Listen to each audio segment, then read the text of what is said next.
Hello everyone, welcome to Linda Liu IP course. My name is Xiaowen SONG. Today we are going to talk about adding new claims, yes or no. In our daily work, clients often ask us to add new claims during prosecution.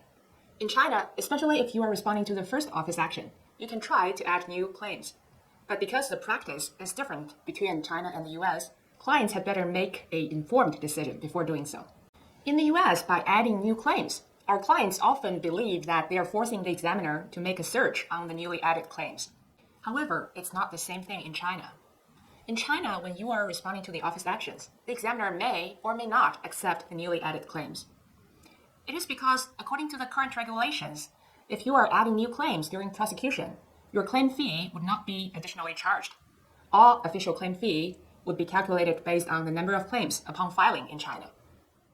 So some clients would ask, can I rewrite one of the existing dependent claims to include a new feature? But the answer is the examiner, first of all, may not search your amended dependent features. Again, because no additional claim fee would be charged, usually the examiner in China only focuses on searching the independent claims. So in whatever format, if you want to include further features into your dependent claims, Chinese examiners would not be forced to make additional search over those features. So, of course, those added features will not help you prevent a decision of rejection in China. In China, the current tendency is that the examiners would like to conclude the case as soon as possible. Sometimes they would reject the case after the first office action, and even more after the second office action. So if you are trying to avoid a decision of rejection, especially when you are responding to office action 2, you would need to include your most powerful features in the right place in the claim 1.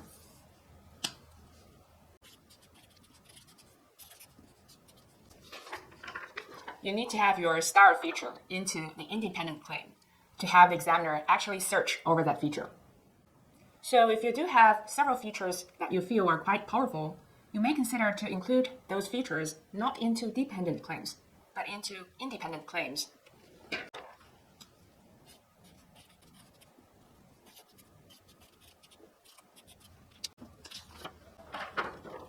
If the star feature only exists in the dependent claims, Chinese examiners would not search on that.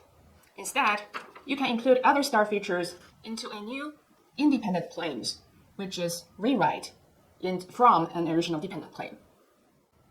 So when you rewrite a dependent claim X into an independent claim 11, there is also a chance that the examiner may reject claim 11 over a lacking of unity.